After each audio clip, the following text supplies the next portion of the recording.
Hello viewers, welcome to hey Siri channel. ఈరోజు నేను పెసరపప్పు చారు పెట్టబోతున్నానండి. అది ఎలానో చూసేద్దాం. దానికి నేను ఒక చిన్న గ్లాసుడు పెసరపప్పు తీసుకొని ఇలా ఉడికించుకొని పక్కన పెట్టుకుంటున్నానండి. అది కొంచెం చల్లారాక కొంచెం మనం పేస్ట్ లాగా చేసేసుకోవాలి. ఇప్పుడు పెసరపప్పు చారుకి ఏమేం కావాలో చూసేద్దామండి. నేను దానికి 2 టమాటాలు తీసుకున్నాను, ఒక ములక్కాడ తీసుకున్నాను, 2 రెబ్బల కరివేపాకు, అలాగే 4 పచ్చిమిర్చి, అలాగే మీడియం సైజు ఆనియన్స్ నేను ఒక 3 తీసుకున్నానండి. 3 తీసుకొని ఇలా చిన్న చిన్న ముక్కలుగా కట్ చేసుకున్నాను. అండ్ 4 లెమన్స్ తీసుకున్నాను. ఇప్పుడు స్టవ్ ఆన్ చేసుకొని ఒక కడాయి పెట్టుకోవాలండి. ఒక కడాయి పెట్టుకొని అది కొంచెం హీట్ అయ్యాక కొంచెం ఆయిల్ వేసుకోండి. కొంచెం ఆయిల్ వేసుకున్నాక ఆయిల్ కొంచెం హీట్ అవ్వనివ్వాలండి. కొంచెం హీట్ అయినాక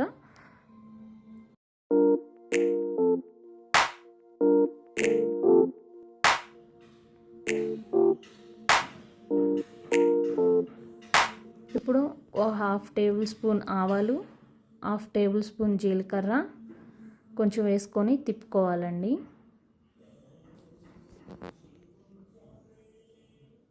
అలా తిప్పుకున్నాక ఒక 2 ఎండుమిర్చి వేసుకోవాలి. అది కూడా అలా కొంచెం తిప్పుకొని ఇప్పుడు కరివేపాకు తీసుకున్నాను కదండి, కరివేపాకు కూడా వేసుకొని అది కూడా కొంచెం వేగనివ్వాలి. అవి కూడా వేగినాక కొంచెం పచ్చిమిర్చి కూడా వేసేసుకొని అది కూడా ఒకసారి తిప్పుకోవాలి. ఇప్పుడు ఏవైతే మనం కట్ చేసి పెట్టుకున్నామో ఆనియన్స్ అవి కూడా వేసుకొని కొంచెం ఒక 1 మినిట్ అలా వేగనివ్వండి.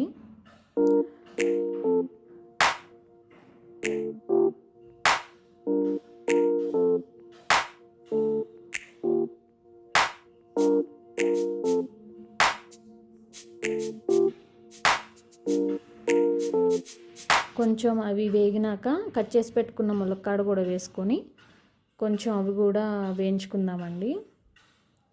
అవి వేగుతూ ఉండగా కొంచెం సాల్ట్, కొంచెం పసుపు కూడా వేసుకొని ఒకసారి తిప్పుకొని కొంచెం మగ్గనిద్దామండి.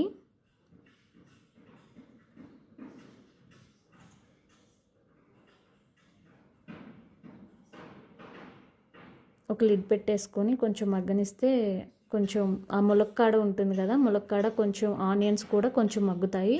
తర్వాత కొంచెం ఇవి కూడా మగ్గినాక ఇప్పుడు టమాటా ముక్కలు కూడా వేసుకొని వాటిని కూడా కొంచెం మగ్గనివ్వాలండి.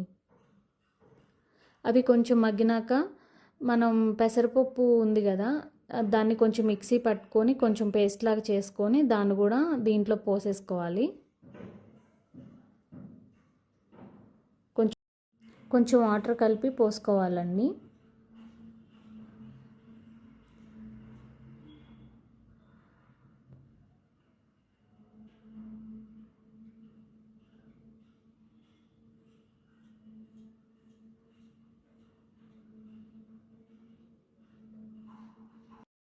ఈ పల్చగా ఉన్నా కూడా బాగోవండి, అందుకని కొంచెం తక్కువ వాటరే పోసుకోండి. అలాగే 1 టేబుల్ స్పూన్ కారం వేసుకొని ఒకసారి తిప్పుకోవాలండి.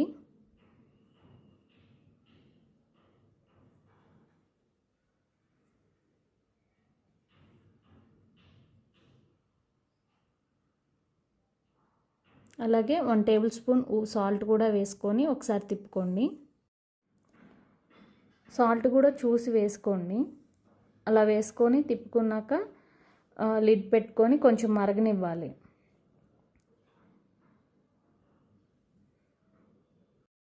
ఇప్పుడు మనం లిడ్ తీసి చూస్తే ఎలా మరుగుతున్నాయో చూడండి.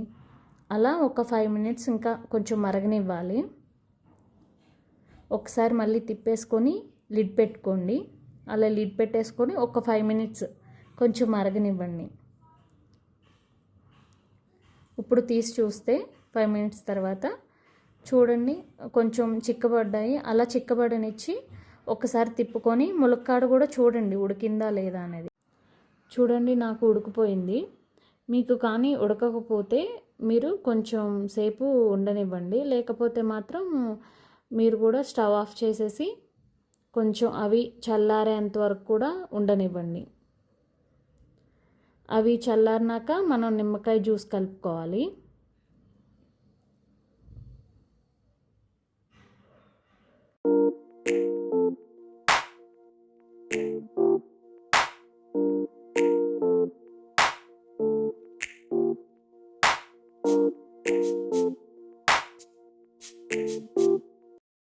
చూసారు కదండి, ఇలా చల్లారిపోయాక నేను పక్కనే తీసి పెట్టుకున్న లెమన్ జ్యూస్ని కలిపేసేసుకొని ఒకసారి మళ్ళీ మిక్స్ చేసుకొని సర్వింగ్ బౌల్లోకి తీసేసుకోవడమేనండి.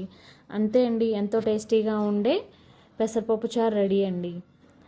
దీనికి ఏ ఫ్రై కర్రీ అయినా బాగుంటుంది, కానీ దీనికి సూపర్ కాంబినేషన్ అంటే ఆమ్లెట్ అండి. ఇది ఆమ్లెట్తో తప్పకుండా ట్రై చేసి చూడండి, చాలా టేస్టీగా ఉంటుంది. ఇది ట్రై చేసి మీరు కమెంట్ బాక్స్లో కమెంట్ చేయండి ఎలా ఉందో మీకు.